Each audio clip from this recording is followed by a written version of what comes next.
we're back. I found the washer. Okay, so once you have the slide, damn it. Okay.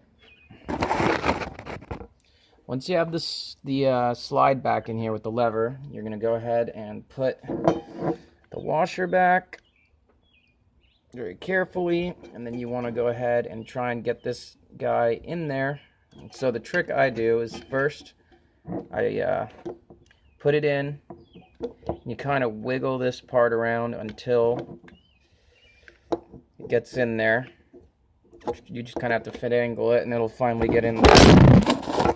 And so now it's in, and what I do is you take this right here, remember I told you, so you pull this, let it hold it right there, and then you take this little part right here, that catches the spring,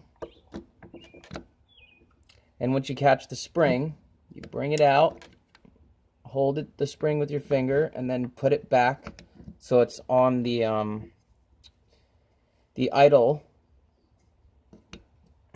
screw right there, and then go ahead and pull this guy up and push it back down, and then boom, that's it. And you just check it. It seems to work. Make sure you hold this in. Go ahead and grab this nut again. Make sure the brass lock washer is on it. Screw it in.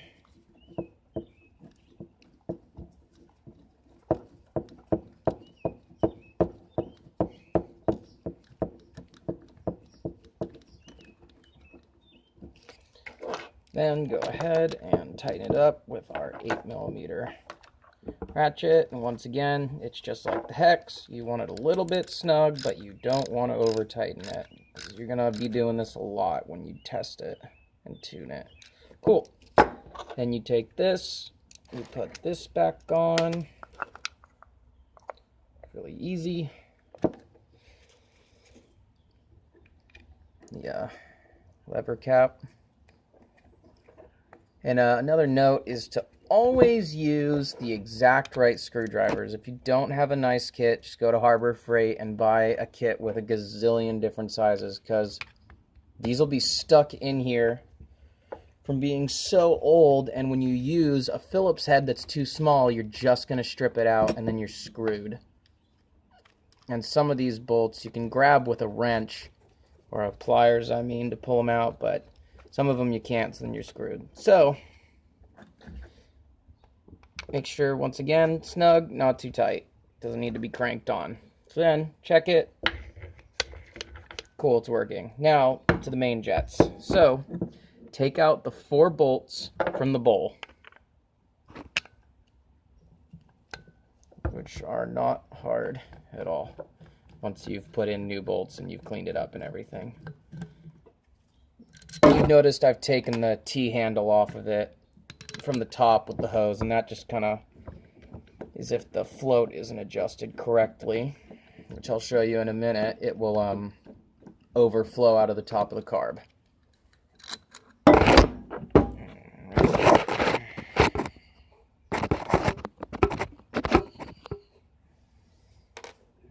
Go for this one.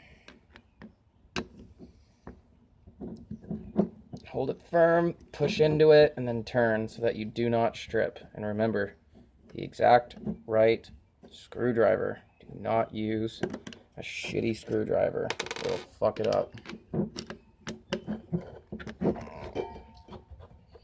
Alright. And now, take it off. It may leak a little gas. And you want to be careful, there's a little plunger in the bowl. So turn it up and pull it out. You'll see this little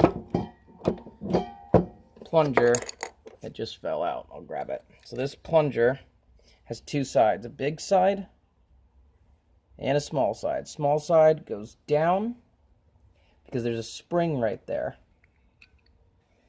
And let me turn on a light. Alright, cool. That's much better. So then that goes in there. What happens is you'll watch when I squirt it down. Oh, there's not enough gas. But what it does is it squirts gas into the carb as an accelerator circuit.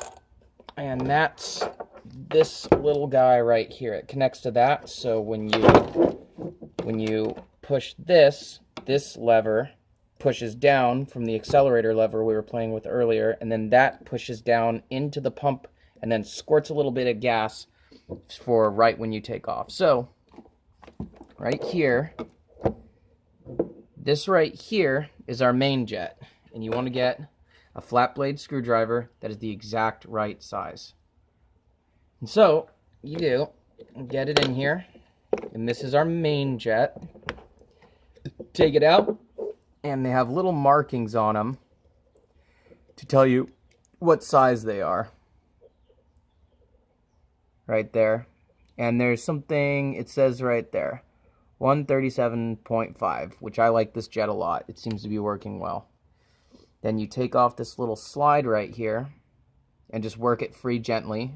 This is just, I think it's a splash guard so that the fuel doesn't splash around in the carb or something. I really don't know its purpose. But if you don't have it in, this jet will be in too far, and then that changes where the needle is because you've taken this and moved it so far up that it adjusts the fuel mixture. This one right here, that's going to be the pilot jet, and that's mainly for idle. And then this is our air mixture screw. If you can't see it, that means there's a brass plug here that you need to drill out. You can take a very small drill bit and just drill barely into it, and then take a screw and then pop out the plug. Yours probably doesn't have that, though. If it's a dirt model, it's probably very unlikely that it has that. So that's how you change the main jet. So once you get the Gunson, you're able to tell what's going on with it, the Gunson color tune, and then you can really tune the carb. I've just been doing seat of the pants, what feels right, and this plus where the needle was, I was trying to play with it because it bogs a little bit on the low end, but then I figured out that my idle mixture screw right here, because I replaced it, but I forgot the spring, it was backing itself out. That's not good. And I lost one of them, but luckily I bought a rebuild kit. So when you put the carb back together, remember this little part goes down into the spring. Then just line it up and make sure that this little pin right here is pushing on the direct center of the plunger. Make sure your gasket's in nicely. There it goes, it keeps popping out.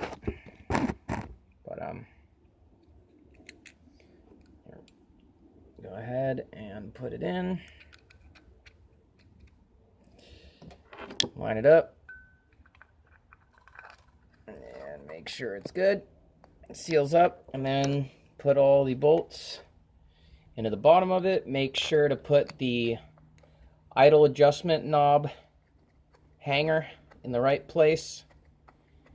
It's going to be the hole that is directly underneath where the fuel goes in right here, the fuel inlet. And hold it, put a bolt in it, put it in there, hand tighten a little bit.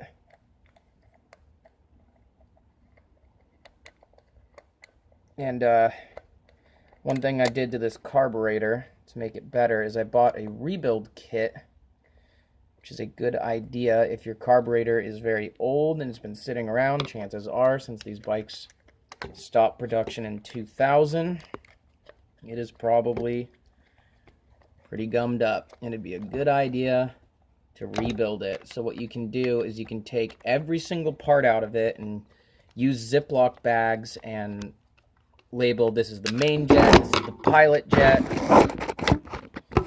this is the choke, this is whatever. You'll have to get a parts diagram, an exploded view of the carb, which is in the Suzuki DR350 factory service manual, which if you Google DR350 service manual, This Old Tractor, there's a website called This Old Tractor that has a bunch of factory service manuals, and they have the DR350 one, and it's really high quality, great source of information to figure out how to do everything on your bike, except when it comes to a little bit of the tuning and stuff like this, where there's a little bit more specialty. But then you get it all in, and then once you tighten it up, remember, snug, not cranked. Make sure that